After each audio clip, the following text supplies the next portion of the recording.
A gente chama Marilu Cabanhas. Bom dia, Marilu. Olá, bom dia, Glauco. Bom dia a todos que estão acompanhando aí o Jornal Brasil Atual. Começa hoje a cúpula de líderes sobre o clima, convocada pelo presidente dos Estados Unidos, Joe Biden. O Brasil, que já foi referência global agora sob o comando do presidente Bolsonaro, está sendo alvo de críticas através de cartas abertas, de vídeos de artistas nacionais e estrangeiros, de ex-ministros do meio ambiente, de cientistas, de professores universitários, de defensores de direitos humanos, de governadores, bom, enfim, não para de crescer aí o número de cartas abertas, né, entre graves denúncias e pedidos a um que pede para que o governo americano não aceite nenhum acordo ambiental com o presidente Bolsonaro. E esse encontro se dá justamente após a divulgação do maior desmatamento da Amazônia dos últimos 10 anos, de acordo com o Amazon. E a gente vai falar sobre este assunto e sobre outros assuntos que a gente vai adiantar aqui. Existe uma denúncia gravíssima do The Intercept, que nós vamos repercutir aqui, que envolve a empresa Syngenta. Mas a gente vai conversar agora com o Leonardo Melgarejo, engenheiro agrônomo, mestre em economia rural, doutor em engenharia de produção, membro do movimento Ciência Cidadã. Olá, Melgarejo, bom dia, prazer em recebê-lo. Olá, Marilu, bom dia a todos e todas. Um prazer estar aqui com vocês. Prazer é o nosso, Melgarejo. Bom, a gente tem aí uma lista de cartas abertas, né? Como eu falei, não para de crescer. Agora tem a carta aos governantes do mundo, enviada por movimentos populares, indígenas, institutos, ONGs, redes, fóruns, parlamentares do Brasil e do mundo. Essa carta é bastante extensa. Eu gostaria que você falasse um pouco inicialmente sobre essa carta, mais uma aí, contra o presidente Bolsonaro. Bom, na verdade, a carta tem tudo a ver com a cúpula do clima, porque ela é destinada aos governantes do mundo e alerta que o momento é decisivo para a sobrevivência da humanidade, para a preservação da biodiversidade e que a crise, o conjunto de crises do momento resultam dos crimes que são cometidos pelo modelo de desenvolvimento, pela ganância do lucro. O que implica em consequências para a grande massa da população mundial. Você estima que 4,5 bilhões de pessoas vão ter problemas com acesso à água, com alimentos, com a manutenção da vida. E que o capital financeiro e as grandes transnacionais que controlam as economias é que são os culpados. E que deles não vai vir solução. E que, portanto, a carta alerta que vai ser necessário, que as Nações Unidas fracassaram. E que vai ser necessário um novo pacto, mobilizando toda a sociedade, todas as organizações, todos os movimentos populares, em função de medidas que são necessárias. Eles elencam as medidas. Colocar a vida humana e a natureza com prioridade sobre os interesses privados, colocar os bens comuns essenciais para todos sob o cuidado de todos, uma responsabilidade coletiva, estabelecer políticas públicas em todos os países que enfrentem a fome, que promovam a agroecologia, a soberania alimentar, que plantem árvores e que estabeleçam mecanismos de respeito aos saberes tradicionais das populações, em aliança com o conhecimento científico responsável, buscando proteger a diversidade cultural e o equilíbrio com a natureza. Existem muitas iniciativas e projetos das populações locais, como o arroz orgânico aqui no Rio Grande do Sul, que a carta pede que sejam estimulados no mundo. Pede também atenção para a necessidade de transição de matriz energética e que as patentes sejam eliminadas para que o controle tecnológico possa ser distribuído e justo. Chama atenção para a poluição dos lagos, dos rios, das águas, dos mares. E pede um controle popular junto com o Estado sobre as empresas e projetos que agridem o meio ambiente com penalização. Pedem proibição dos agrotóxicos, esses que são os mais usados no Brasil e no mundo, como o glifosato, 2,4-D, o paraquat, que foi denunciado na carta da Syngenta. Pedem uma renda básica universal com os recursos do capital que vem sendo escondido de diversas formas em paraísos fiscais. Mecanismos internacionais para fiscalização e penalização que garantam a preservação da natureza. Afirmam, enfim, que o capitalismo caminha para a barbárie, que o lucro está levando a humanidade para o colapso e que um novo caminho exige criação de mecanismos mais sensíveis, mais adequados à natureza. E que eles os representantes e os membros dessas grandes organizações sociais se comprometem com a vida e que pedem que os governos assumam a responsabilidade deles. É uma carta, então, para a cúpula do clima. Portanto, ela vem em um bom momento.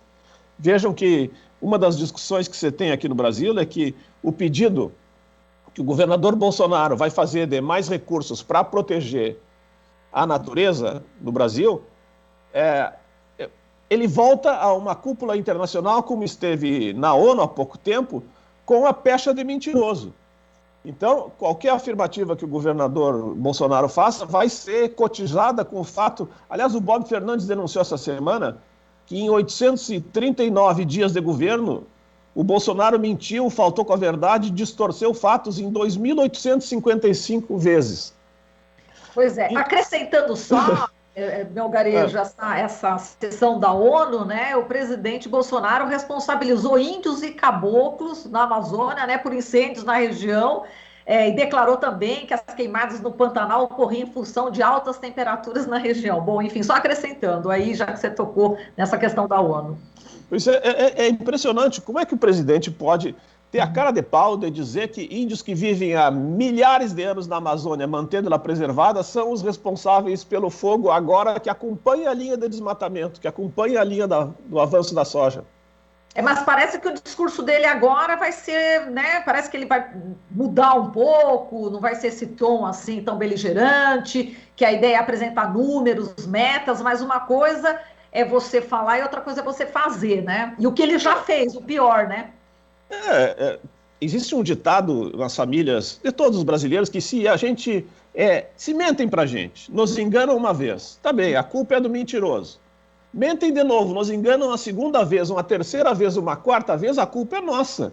A culpa é nossa que age de forma tola em relação ao mentiroso. Por isso o Bolsonaro vai ser muito difícil que ele consiga convencer as nações do mundo sobre suas boas intenções. É até possível que ganhe algum prazo para demonstrar isso. E esse prazo vai exigir, como fala na Carta dos Movimentos Sociais, medidas drásticas e imediatas, o que não parece que ele esteja preparado para fazer. Veja, o delegado da Polícia Federal da Amazônia, que perdeu o emprego por denunciar que o ministro do Meio Ambiente estava em conluio com a venda de madeira irregularmente obtida. Isso foi essa semana. Então... Inclusive, há uma blindagem ali, né, para o Ricardo Salles, ministros, enfim, fazendo aí comemorações, não é isso? Reunindo-se, comendo, enfim, juntando com ele.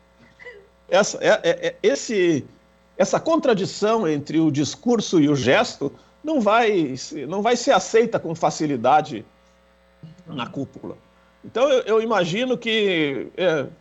tenho grande interesse em verificar o que vai acontecer, levo como mais responsável e mais séria a denúncia e a correspondência dos movimentos sociais, e qualquer coisa que o presidente diga vai ser uma surpresa para nós. A sociedade certamente vai ser mais uma medida contraditória e negacionista em relação às suas ações do cotidiano, portanto, uma promessa que vamos ter que ver se resiste à semana da cúpula.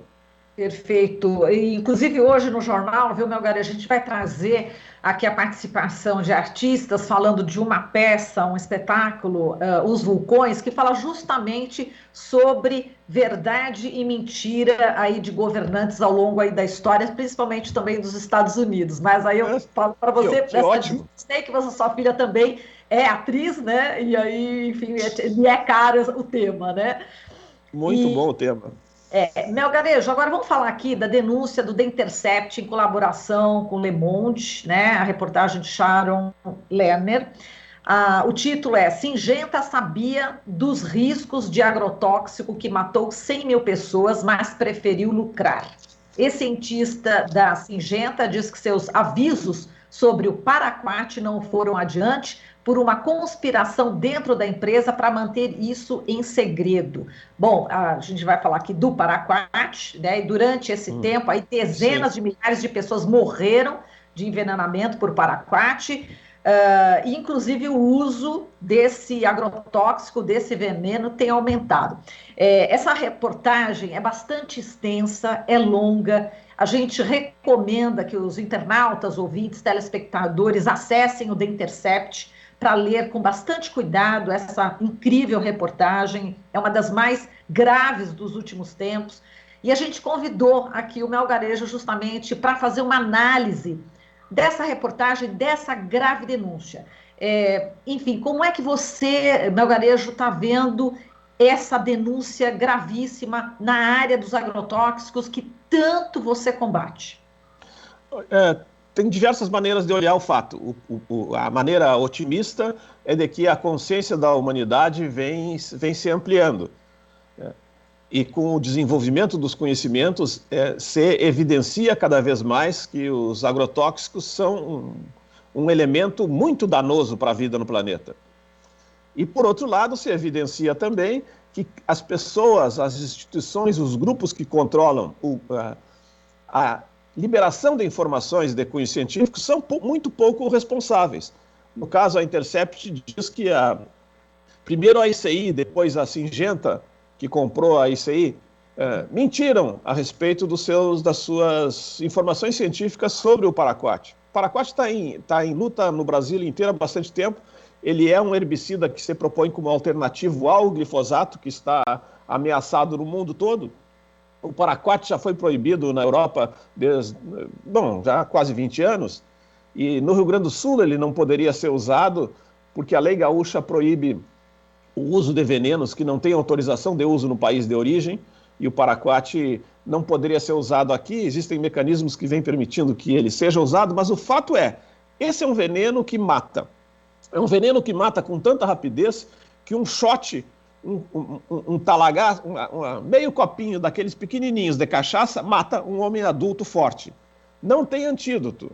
E é absorvido também pela pele. E para evitar... Quando esse veneno foi lançado, as empresas perceberam que muitos agricultores morriam. Aí, então, inseriram um produto que causa vômito. E esse produto que causa vômito deveria fazer a pessoa se livrar do veneno. Nos testes com ratos e com cachorros, definiram uma determinada dose e, para os humanos, usaram a dose muito menor. As mortes continuaram. Enfim, você verificou que era mais eficiente botar o dedo na garganta do que colocar esse remédio, esse vomitômetro dentro do paraquat. Ainda assim, como era caro, colocaram uma quantidade muito pequena em relação às recomendações dos pesquisadores da própria empresa, por conta do custo. E a empresa sabe disso desde os anos 70, se não me falha a memória. E é esse o caso. Temos 14 milhões de suicídios com agrotóxicos. O paraquat é um dos mais eficientes nesse campo. O paraquat é um herbicida que já devia ter sido proibido no Brasil, e ele é defendido pela bancada ruralista como sendo a salvação da lavoura, dado que o glifosato, que era o mais usado, gerou resistências em muitas plantas que não morrem mais com o glifosato, mas ainda morrem com o paraquat. E nós estamos nessa disputa que foi alertada pelos movimentos sociais entre os interesses do lucro e os interesses da vida. O fato é que, isso devemos chamar bastante atenção, a Syngenta agora foi comprada pela Shenchina, e é uma empresa chinesa. O paraquat é proibido lá na terra da Syngenta, na Suíça, mas também é proibido na China. Então ele é fabricado só para ser utilizado em países que são extremamente desrespeitosos com a vida, em países que são governados por lideranças do tipo daquelas denunciadas na carta dos movimentos sociais e do tipo de lideranças que permitem e valorizam o tipo de cientista que oculta informações que possam proteger a sociedade para facilitar os lucros dessas empresas.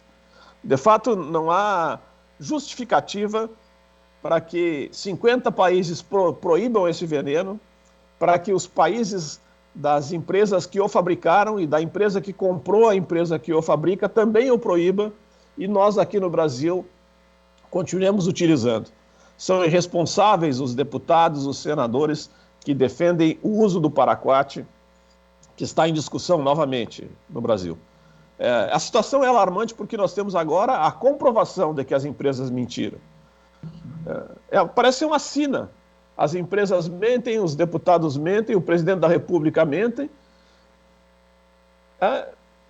A credibilidade é o fator mais relevante para qualquer tipo de relação entre as nações também. E a solidariedade é o sistema imunológico da sociedade. Ela fortalece o ecossistema contra os desvios de conduta. Ela nos fortalece contra os maus exemplos. Exemplos desses cientistas, exemplos dos desmatadores, exemplos das lideranças que insistem em não falar a verdade. E a Carta dos Movimentos Sociais é uma manifestação de solidariedade, de compromisso coletivo, de muitas organizações, são mais de 50 só do Brasil, muitas organizações de muitos países do mundo, dizendo, estamos alerta, queremos trabalhar com essa visão, e a perspectiva deles é a mesma do Papa Francisco. A solidariedade é a nossa alternativa.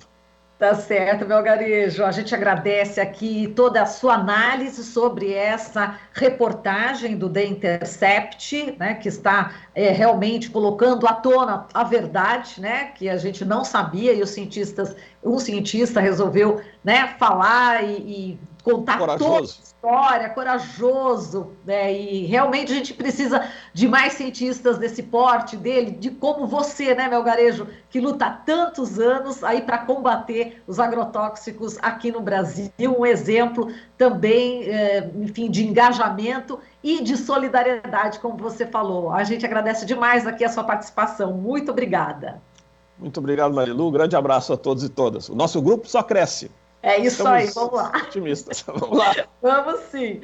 Falamos aqui com o Leonardo Melgarejo, engenheiro agrônomo, mestre em economia rural, doutor em engenharia de produção, membro do movimento Ciência Cidadã. Você está ouvindo Jornal Brasil Atual. As notícias que os outros não dão.